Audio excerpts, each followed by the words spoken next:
आता जर आपण पाहिलं तर निधनानंतर अजितदादांच्या शरद पवारांचं एक महत्वाचं वक्तव्य आलं होतं आणि त्याला ठळकपणे प्रसिद्धी दिली गेली होती. शरद पवार असं म्हणाले होते की हा निव्वळ अपघात आहे. यात अपघाताचं राजकारण आपण करता कामा नये. अपघातावरून कोणतंही राजकारण होता कामा नये. हा निव्वळ अपघात आहे.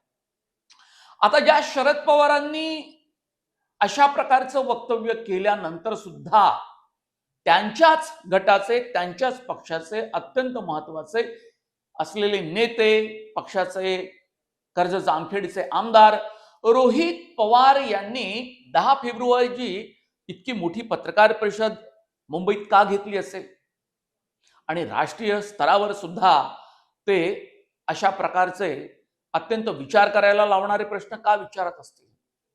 आणि शशिकांत शिंदे जे पक्षाचे प्रदेशाध्यक्ष आहेत त्यांनी राष्ट्रवादी काँग्रेस पक्षाच्या मासिकामध्ये एक दीर्घलेख का लिहिला असेल.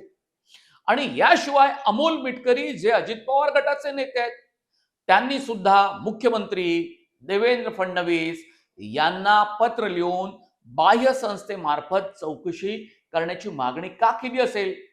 आणि ते तसे करतीलच, कारण ते अजित पवारांचे खूप जवळचे मित्र होते.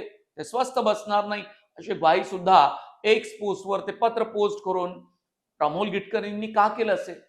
हे सर्व प्रश्न अत्यंत महत्वाचे मित्रांनो. याचं कारण असं की आता संशयाची सुई किंवा संशयाचं बोट हे दाखवलं जात आहे मुळात प्रफुल्ल पटेल आणि सुनील तटकरे यांच्याकडे.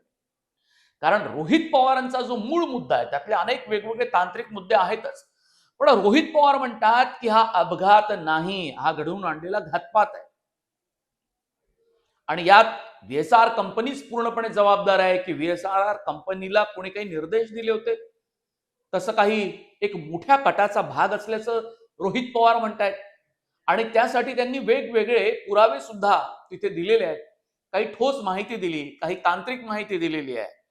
आणि या अजितदादांचं निधन हे केवळ अपघातात झालं अशी समजूत महाराष्ट्राच्या जनतेनं, इथल्या वेगवेगळ्या पक्षांच्या राजकारण्यांनी, नेत्यांनी केली होती. पण रोहित पवारांच्या पत्रकार परिषदेनंतर मात्र सातत्यानं वेगवेगळे प्रश्न हे उपस्थित